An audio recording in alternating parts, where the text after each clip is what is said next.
Emily Carter sat at her kitchen table on a Sunday afternoon, a stack of student essays in front of her, and a red pen in her hand. 15 years of teaching high school English meant she'd read thousands of essays. Some brilliant, most mediocre, a few truly terrible. This was part of the job she actually enjoyed, seeing how her students thought, how they expressed themselves through writing. The assignment had been straightforward.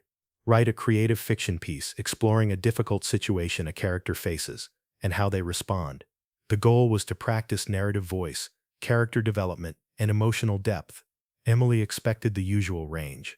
Some students would write about sports competitions, some about friendship drama, some about fantastical adventures. She picked up the next essay from the stack. The name at the top was Kayla Johnson.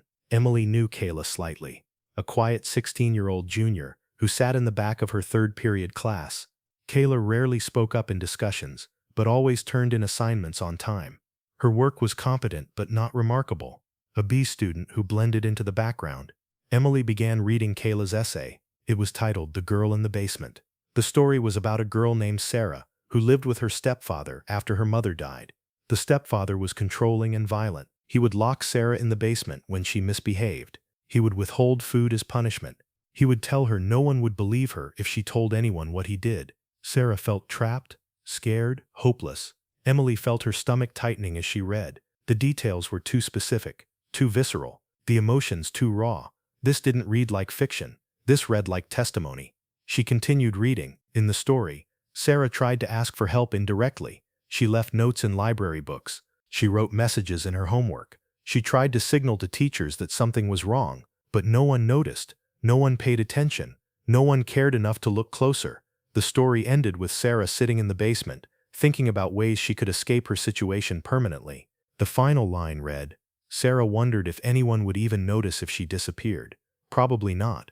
No one ever really saw her anyway. Emily put the essay down with trembling hands. She'd been teaching long enough to recognize when a student was using fiction as a vehicle to express real experiences. This essay wasn't creative writing. This was a cry for help. She looked at Kayla's previous assignments, pulling them from her files. Nothing overtly concerning, but looking back with new awareness, Emily noticed patterns. Kayla's analytical essays about literature always focused on themes of powerlessness and entrapment. Her journal entries, supposedly fictional, contained recurring motifs of isolation and fear. Her poetry assignment from earlier in the semester had dark undertones Emily had dismissed as typical teenage angst. Emily checked the school database for Kayla's information. Mother Michelle Johnson, deceased 2 years ago. Guardian Vincent Johnson. Stepfather. Address 147 S.E. Morrison Street. No other family listed. Emily's instincts were screaming. This essay, combined with the patterns in Kayla's other work, suggested a student in serious danger. A student being abused. A student who was trying to tell someone. Trying to tell Emily, but who was doing it indirectly because she was too scared to be direct.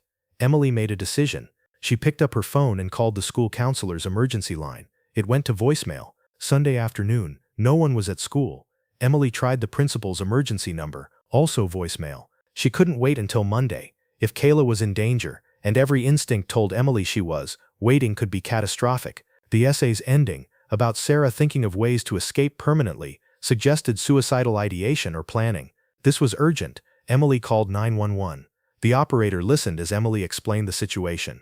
A student essay that contained details suggesting ongoing abuse, specific descriptions of being locked in a basement, withheld food, threats to keep silent, references to suicidal thoughts. What's the student's name and address? The operator asked.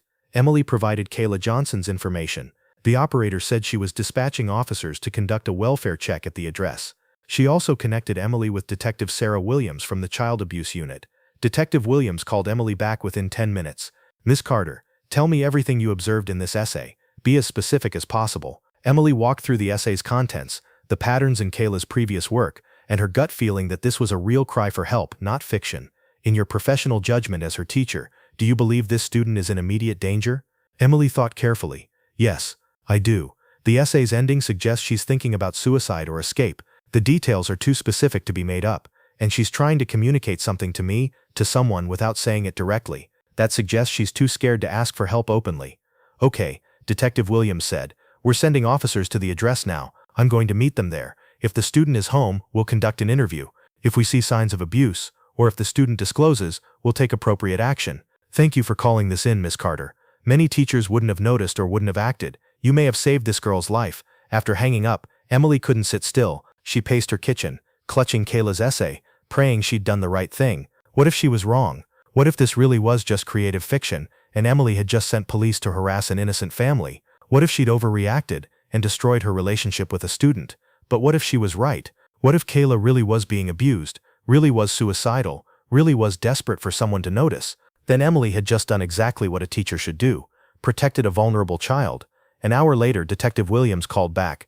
"Miss Carter, you were right to call. We found the student at home. We interviewed her separately from her stepfather. She initially denied anything was wrong, but when we asked about specific details from her essay, the basement, the food withholding, the isolation, she broke down.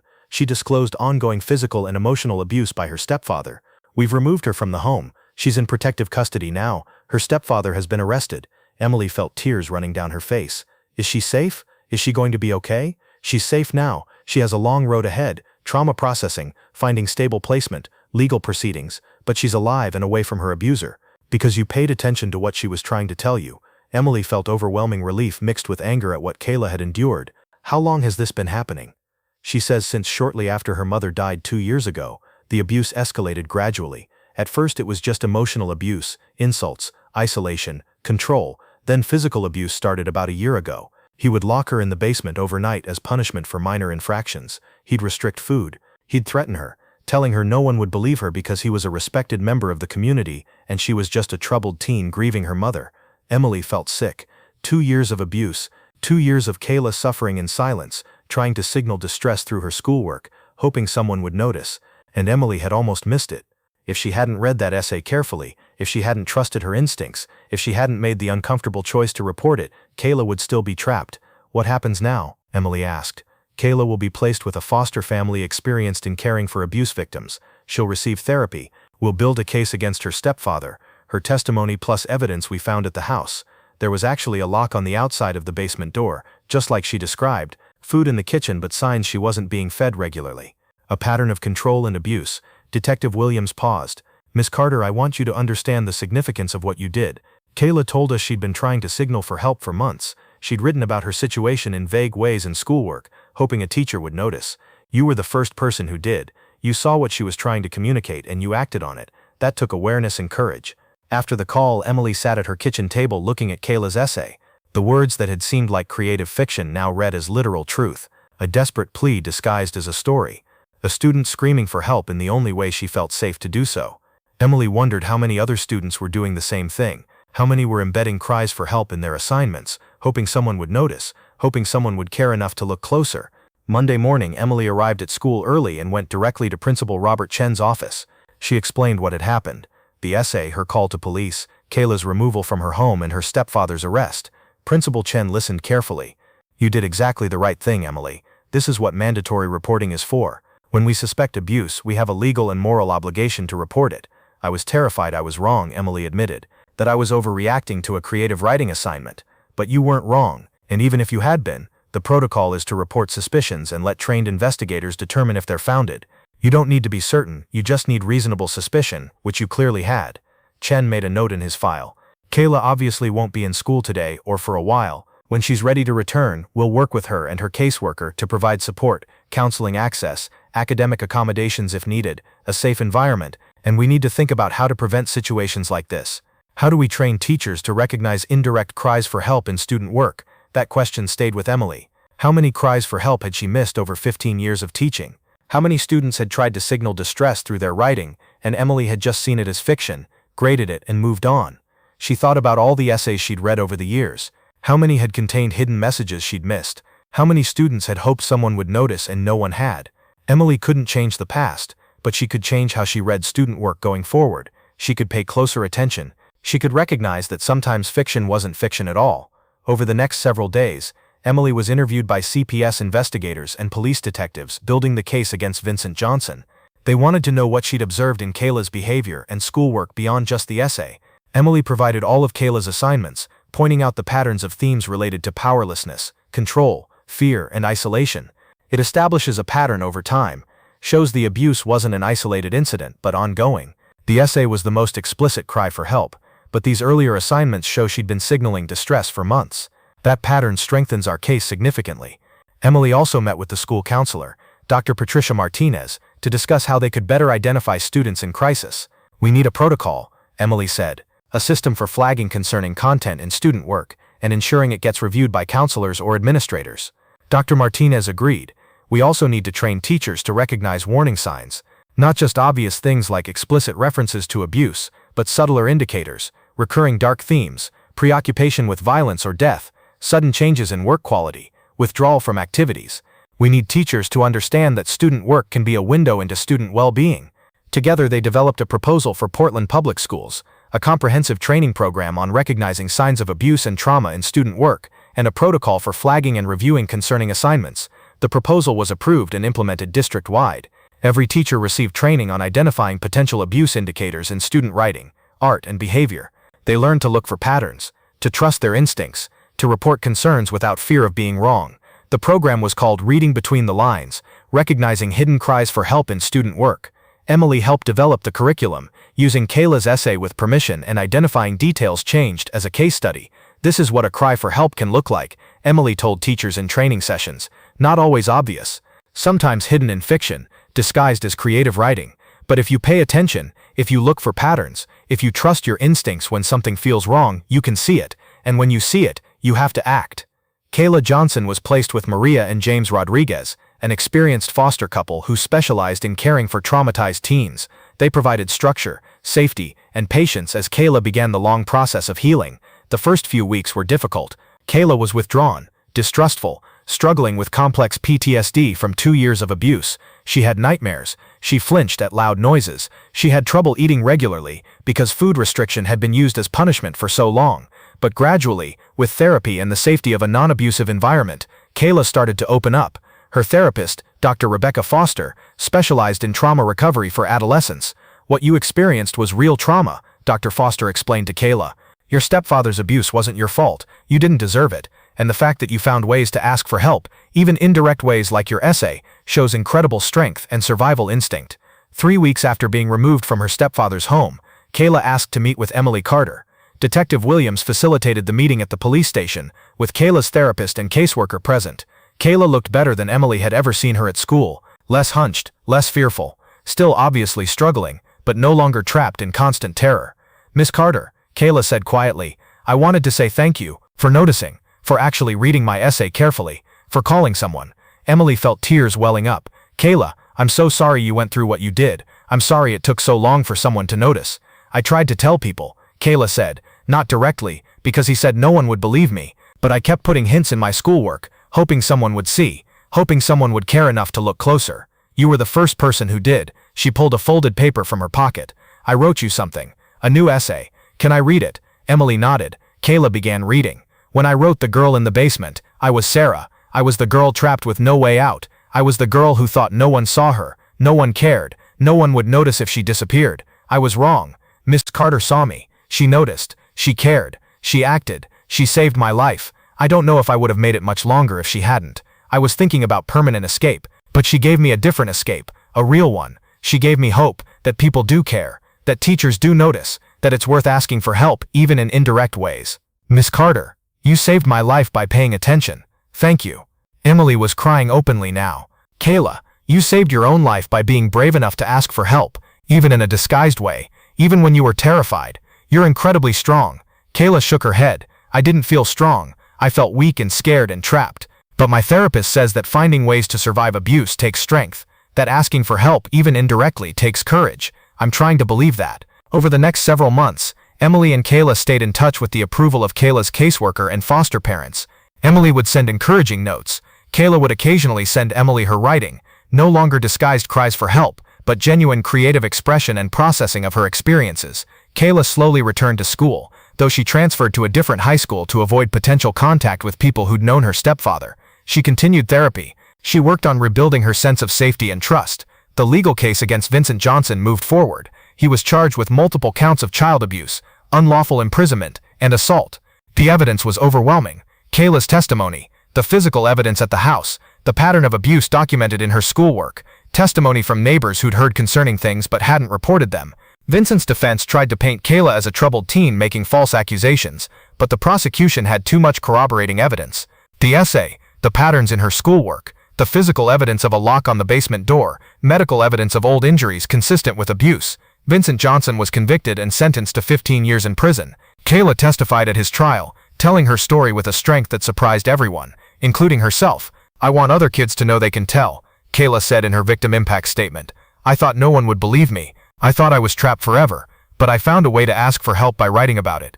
And Miss Carter noticed, "If you're being hurt, find a way to tell someone. Write about it, draw about it, tell a teacher, a counselor, a friend's parent. Someone will notice, someone will care. You're not as trapped as you think you are." Kayla's case sparked significant changes in how Portland public schools approach student well-being and abuse prevention. The Reading Between the Lines training program became mandatory for all teachers. Within 2 years, it had led to 17 other cases where teachers identified abuse indicators in student work and reported them, resulting in investigations and several children being removed from dangerous situations. Emily Carter became a reluctant advocate, speaking at education conferences about recognizing hidden cries for help in student assignments. She emphasized that teachers needed to read student work, not just for academic content, but for emotional content as well. "We're not just teaching subjects," Emily told audiences. "We're teaching humans. Whole humans who sometimes carry trauma, fear, and secrets. Their writing can reveal those burdens if we're paying attention. We have a responsibility to notice." She shared Kayla's essay, anonymized but powerful, as an example. Audiences were struck by how the fiction clearly read as reality when you looked closely. Many teachers admitted they'd probably missed similar cries for help in their own students' work. "Don't beat yourself up about what you might have missed," Emily would tell them. "I probably missed signs from students over my 15 years of teaching before Kayla. We can't change the past, but we can change how we read student work going forward.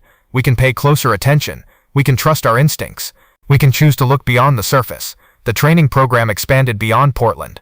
Other Oregon school districts adopted it, then districts in other states. Within 5 years, Reading Between the Lines was being implemented in schools across the country. The program didn't just focus on identifying abuse. It trained teachers to recognize signs of various crises: mental health struggles, suicidal ideation, family instability, substance abuse, bullying. It taught teachers that student work was often where students felt safe expressing what they couldn't say aloud. Dr. James Wilson, a child psychologist who studied the program's effectiveness, published research showing that schools implementing the training saw a 34% increase in identification of at-risk students and a 41% increase in successful interventions. "This program is transforming how schools approach student welfare," Dr. Wilson wrote, "by training teachers to see student work as potential communication about well-being, not just academic performance. We're creating more touchpoints for identifying students in crisis. That early identification saves lives." Emily also worked with mental health organizations to ensure schools had resources to support students once they were identified as at risk. Identifying students in crisis was crucial, but they also needed support: counselors, therapists, intervention programs. "We can't just identify problems and have nowhere to refer students," Emily told school administrators. "Every school needs adequate mental health resources. We're asking teachers to flag concerning situations, but then we need systems in place to actually help those students." This advocacy led to increased funding for school counselors, social workers, and mental health services in Oregon schools. It wasn't perfect, resources remained limited, but it was progress. When Kayla turned 18, she made a decision. She wanted to go public with her story. She wanted to be more than an anonymous case study. She wanted to use her experience to help others. With the support of her therapist, foster parents, and Emily, Kayla wrote an article for Teen Vogue titled, "I hid a cry for help in my English essay, and my teacher saved my life." The article told her full story: the abuse she'd endured, the indirect ways she'd tried to signal for help, writing "The Girl in the Basement" as a desperate plea disguised as fiction, Emily noticing and calling police, her removal from her stepfather's home, her recovery, and her message to other teens experiencing abuse. "If you're being hurt, you can ask for help," Kayla wrote. "I know it's scary. I know you might not feel safe telling someone directly, but there are indirect ways to communicate. Write about it in schoolwork. Tell a trusted friend who can tell an adult. Call a hotline. Send an anonymous tip. Leave notes. Use code words. There are creative ways to ask for help when you're too scared to do it directly. And if you see a friend showing signs of abuse, changes in behavior, wearing concealing clothing, seeming scared of going home, writing dark things, say something to an adult. You could save their life."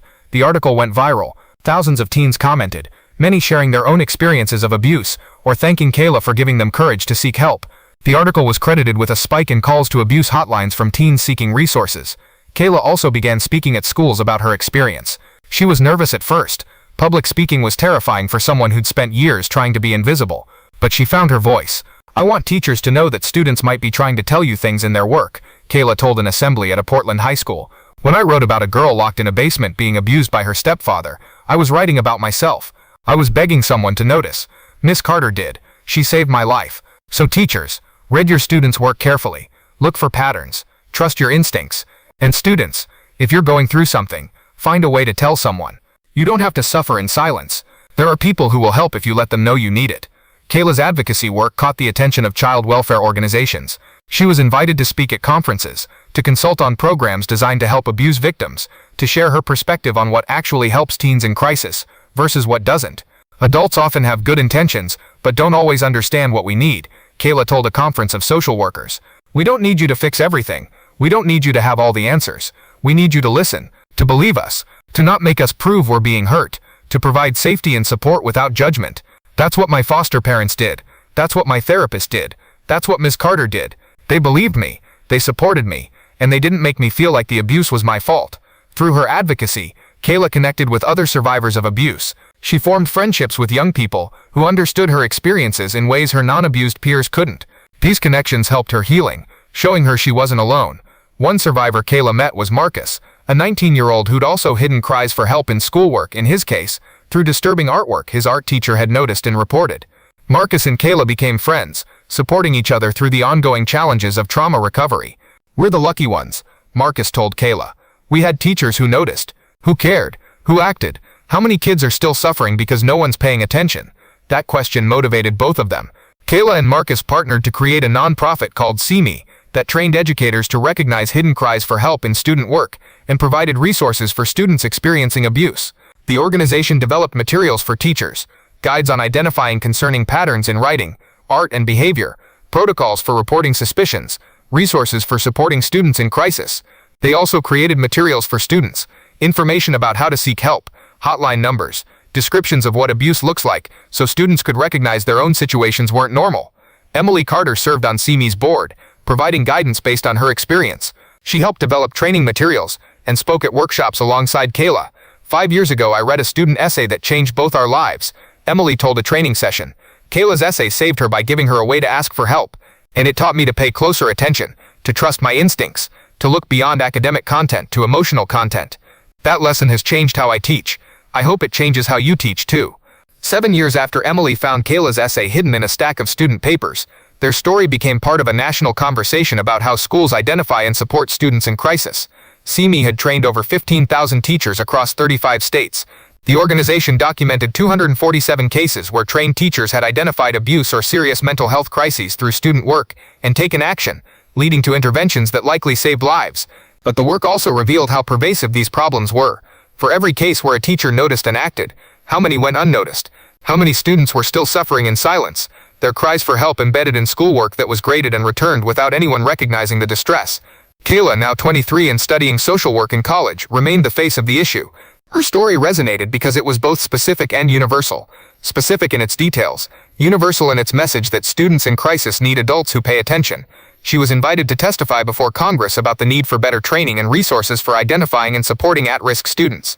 She spoke passionately about her experience and about the systemic changes needed. "When I was 16 and being abused, I tried to tell people in the only way I felt safe, through my schoolwork," Kayla testified. "I wrote stories about trapped girls. I wrote poetry about pain and fear. I wrote essays analyzing literature through the lens of powerlessness. I was screaming for help, but I was doing it quietly, indirectly, hoping someone would hear." She looked at the committee members. "Miss Carter heard me. She noticed patterns. She trusted her instincts. She called authorities. She saved my life. But I was lucky." How many students are crying for help right now in their essays, their artwork, their class discussions, and no one's noticing? How many will continue suffering because their teachers aren't trained to recognize hidden distress signals? Kayla advocated for federal funding for teacher training on identifying at-risk students, for increased school counseling resources, and for programs that help students recover from trauma. Her testimony contributed to the Student Mental Health and Abuse Prevention Act, which provided grants to schools for training teachers and expanding mental health services. The act wasn't perfect. Funding was limited and implementation varied, but it represented progress. It acknowledged that schools had a role beyond academics in supporting student well-being and provided resources to fulfill that role. Emily continued teaching, but also worked part-time for CME, developing curriculum and training teachers. She found deep satisfaction in this work, knowing that every teacher she trained might notice the next Kayla, might save the next life. I think about that Sunday afternoon when I read Kayla's essay, Emily reflected in an interview. I almost didn't call police. I second-guessed myself. I worried I was overreacting, but I trusted my gut and made the call. That choice changed both our lives and has led to hundreds of other interventions. It makes me wonder about all the times I didn't trust my gut, all the concerning essays I probably graded without recognizing them as cries for help. I can't change those missed opportunities, but I can change how I and other teachers respond going forward. But the work wasn't without controversy. Some parents and administrators worried that training teachers to scrutinize student work for signs of distress was invasive or could lead to false accusations. Teachers are educators, not therapists or investigators, argued one concerned parent at a school board meeting. We're asking them to psychoanalyze every essay students write. That's not their job, and it opens the door to misinterpretations where innocent families get investigated because a teacher overreacted to a piece of creative fiction.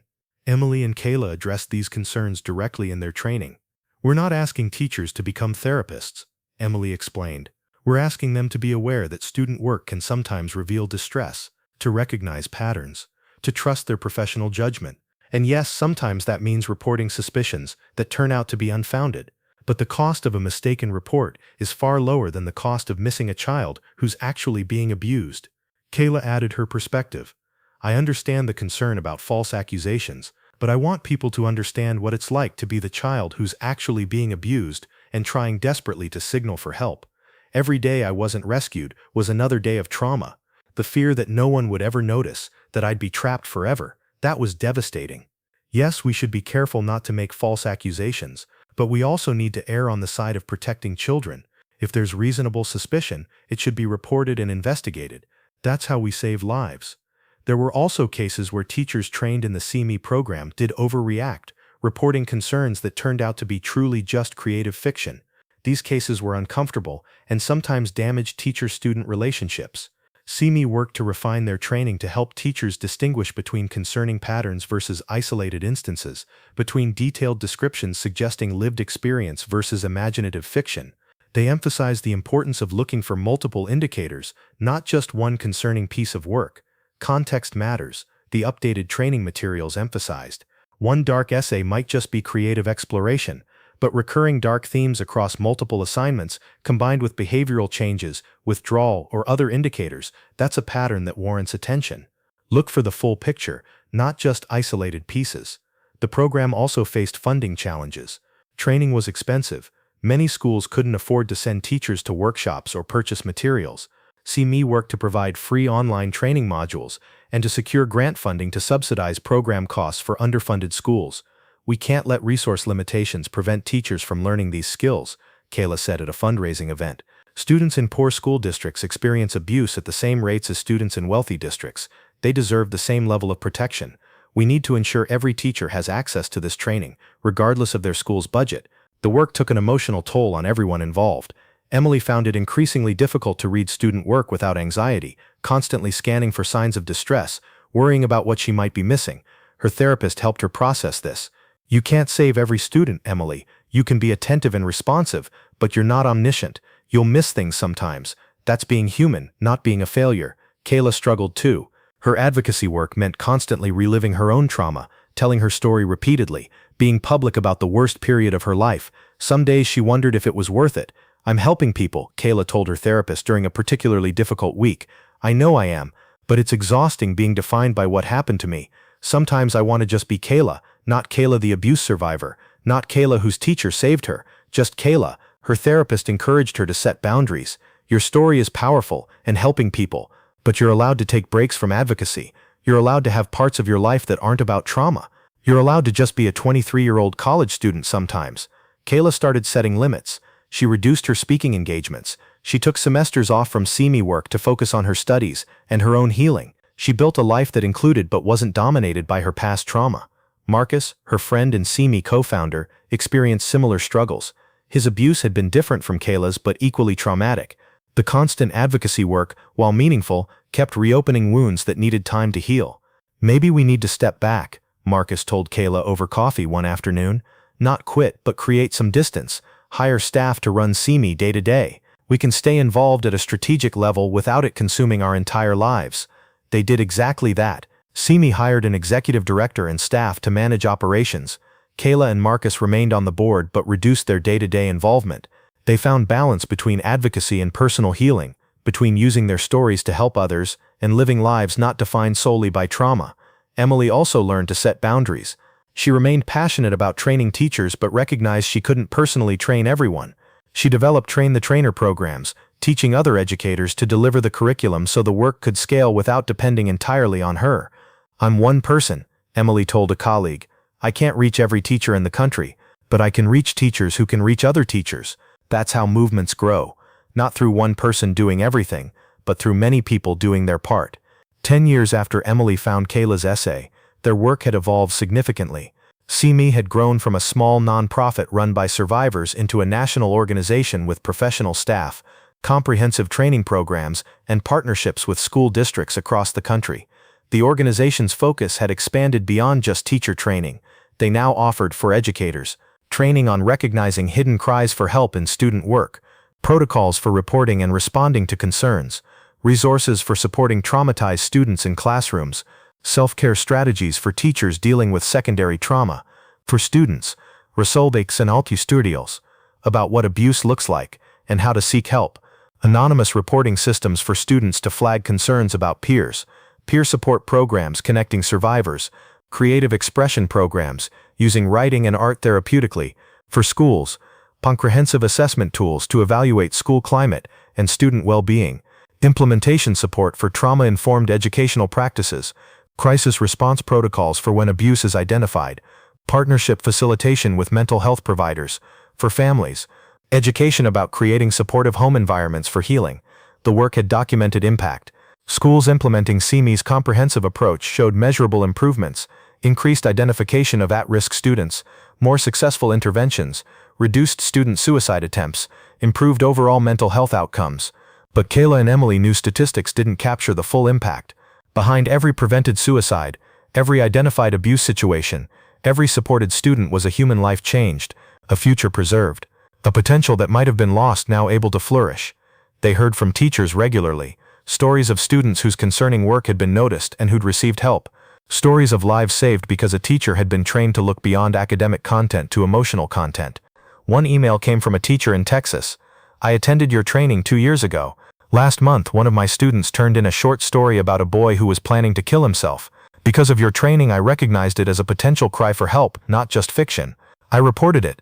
The student was evaluated and revealed he'd been planning suicide and had a specific plan. He's now in treatment and safe. Thank you for teaching me to pay attention. You saved this boy's life." Another from a teacher in Florida. A student wrote a poem that contained coded references to sexual abuse. "I almost missed it. It was subtle, but your training taught me to trust my instincts when something feels off. I reported my concerns. Investigation revealed the student was being abused by a family member. She's now in protective custody and getting help. Your program gave me the knowledge and confidence to act." Story after story, life after life. The ripples spreading outward from one essay, read carefully on a Sunday afternoon, 10 years ago. On the 10th anniversary of the day, Emily called 911. After reading Kayla's essay, they organized a celebration event for CME supporters and the community they'd built. The event brought together people whose lives had been touched by the organization, survivors who'd been helped, teachers who'd been trained, administrators who'd implemented programs, advocates who'd partnered with them. Emily and Kayla stood together on stage, looking at the crowd of several hundred people. 10 years ago, Kayla had been a terrified 16-year-old writing desperate pleas for help disguised as fiction. Emily had been a teacher who'd almost missed those pleas, but had trusted her instincts enough to act. Now Kayla was 26, confident and articulate, a social work graduate student and advocate who'd helped thousands. Emily was 52, an experienced educator and trainer who'd transformed how countless teachers understood their role in protecting students. 10 years ago, Kayla began, "I was trapped. I was being abused. I was suicidal. I tried to ask for help the only way I felt safe, by hiding my truth in a creative writing assignment.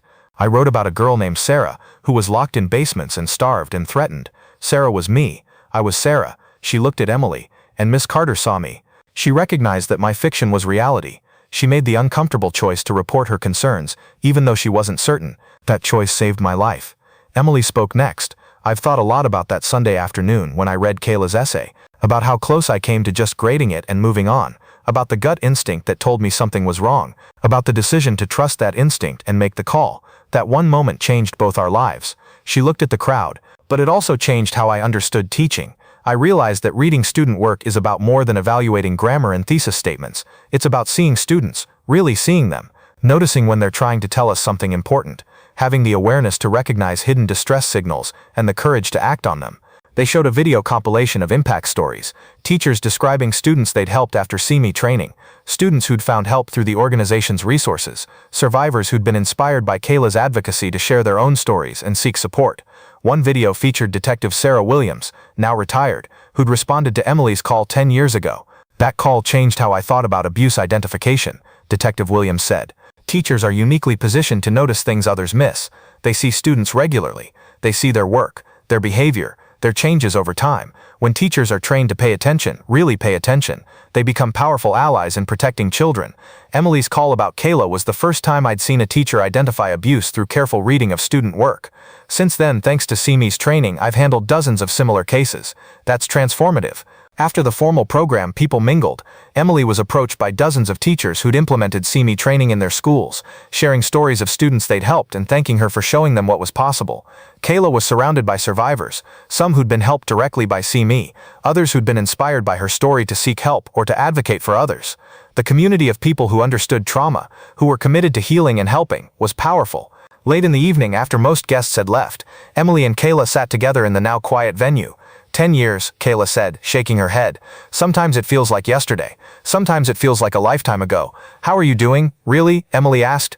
With all the advocacy, the constant public attention, always being defined by what happened to you.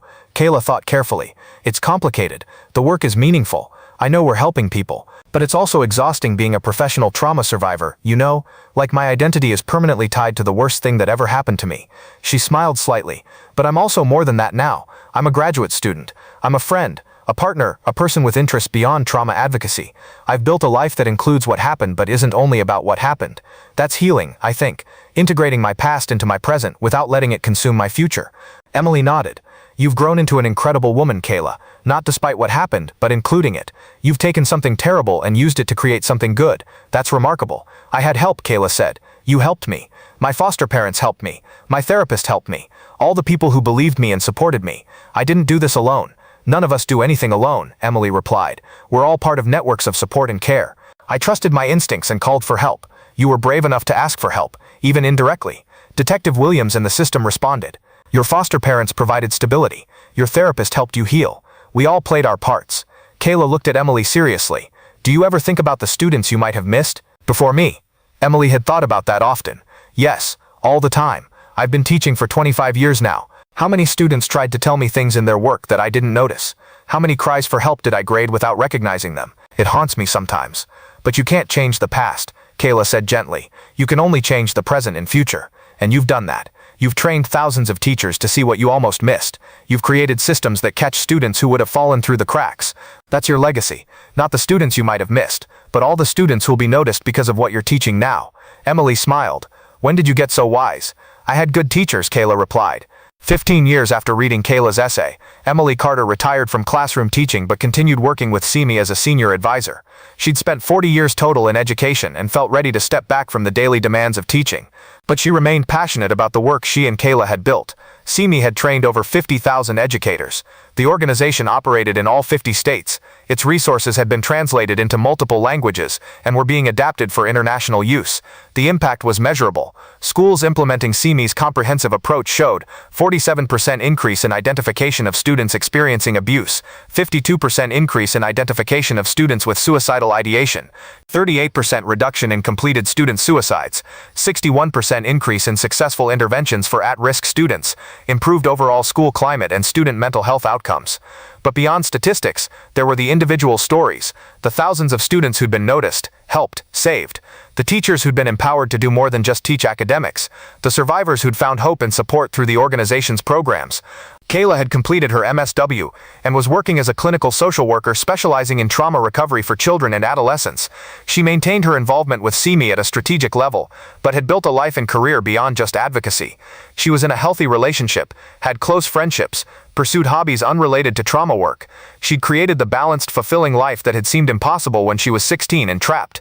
"I still have hard days," Kayla told a group of younger survivors at a CME support meeting. "Trauma doesn't just disappear. I still sometimes have nightmares. I still sometimes struggle with trust. I still sometimes feel that old fear creeping in. But those moments are less frequent now, and I have tools to manage them. I have people who support me. I have a life I love. Healing isn't linear, and it's never complete, but it's possible. You can build good lives after trauma. I'm living proof." Marcus had followed a similar path, balancing advocacy with personal healing and career development. He'd become an art therapist, using creative expression to help others process trauma the way art had helped him signal his own distress years ago. The original core group, Emily, Kayla, Marcus, and Detective Williams, remained close. They met quarterly to catch up personally and to discuss CME's strategic direction. They'd become family, bound together by the experience that had brought them together 15 years ago.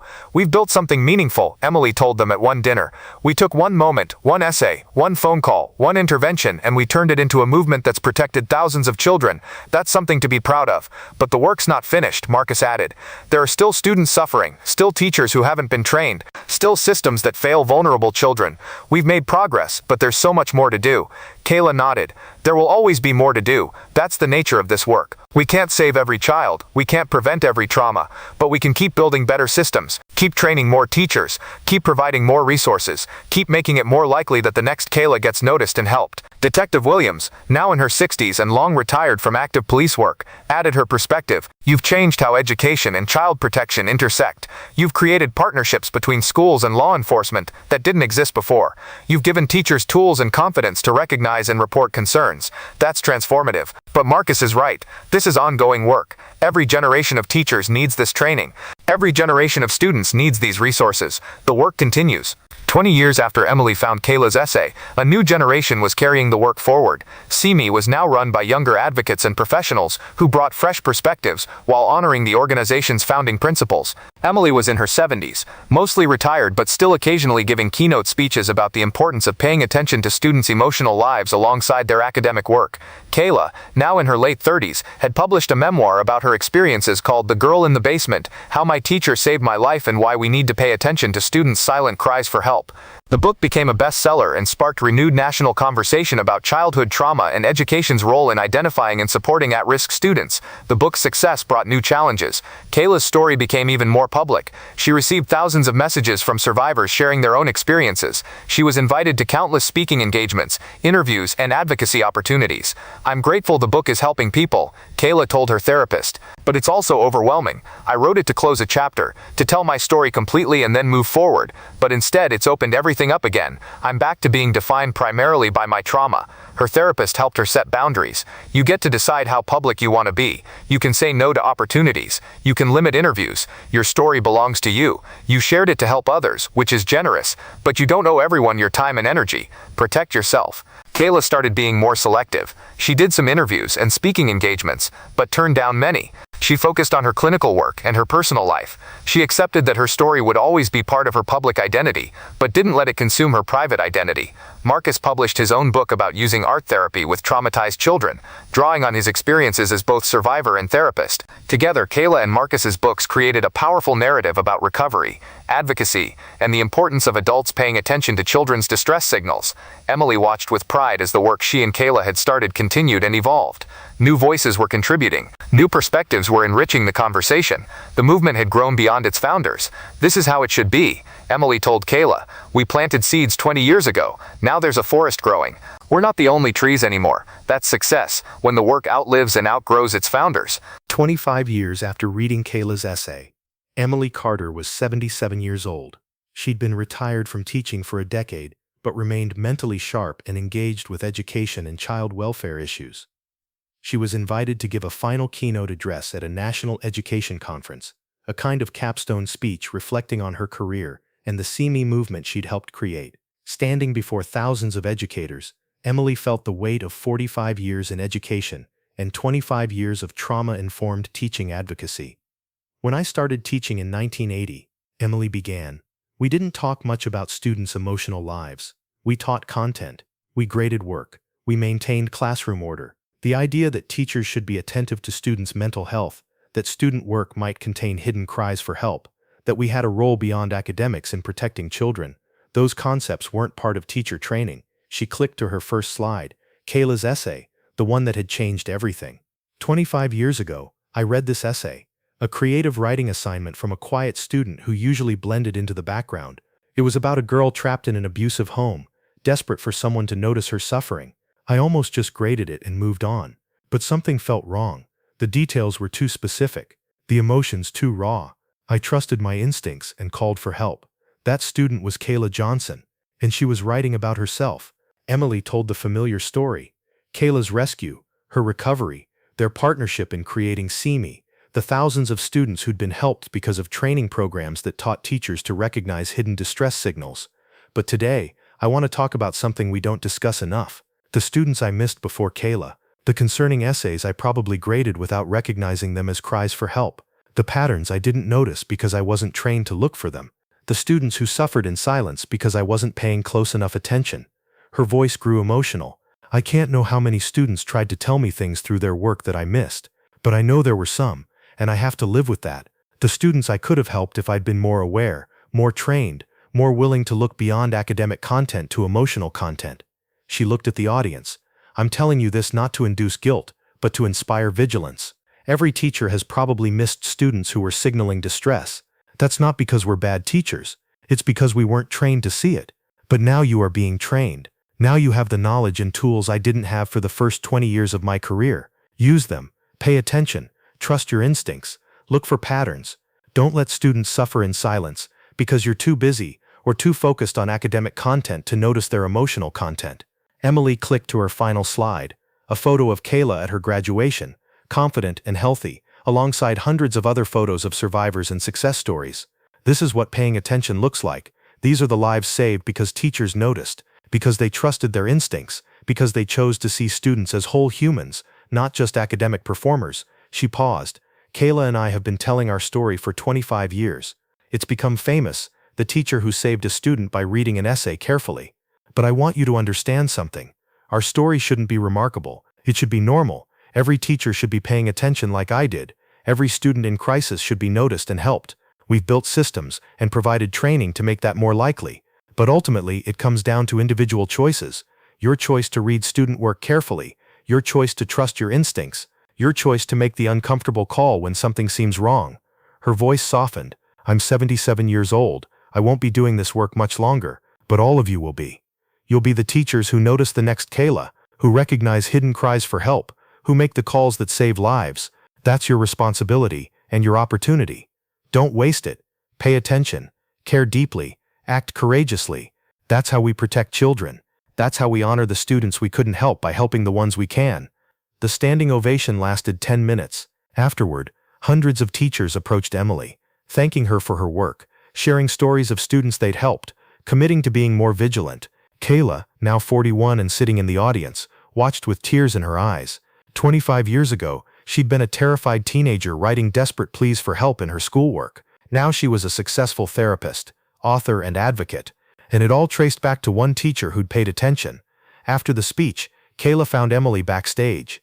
They hugged, the embrace of two people who'd been through something profound together, whose lives had been forever intertwined by one essay and one phone call 25 years ago. Thank you, Kayla said simply. Thank you for being brave enough to ask for help, even in an indirect way, for surviving, for using your pain to help others, for building a beautiful life despite terrible trauma. I'm so proud of you, Kayla. They stood together for a moment, two people who'd been teacher and student, who'd become partners in advocacy, who'd ultimately become family. 25 years, one essay, two lives changed, thousands more protected. That was legacy. That was impact. That was what one moment of paying attention could become, when met with courage, when turned into action, when used to build systems that protected others. Emily Carter died peacefully 2 years later at age 79. Her obituary noted her 45 years in education, and her role in founding the See.Me movement that had trained tens of thousands of teachers and protected countless students. But what mattered most to Emily wasn't the statistics or the recognition. It was knowing that she'd seen Kayla, that she'd trusted her instincts, that she'd made one phone call that had saved one life, and that she'd used that experience to help create a world where more students would be seen, believed, and protected. One essay, one teacher, one choice to pay attention. That was enough. More than enough. Everything. This story is dedicated to every teacher who pays attention to students beyond academics, who recognizes hidden cries for help, and who has the courage to act when something seems wrong. And to every student who has ever tried to signal distress through their work, you deserve to be seen, believed, and helped. Your life matters.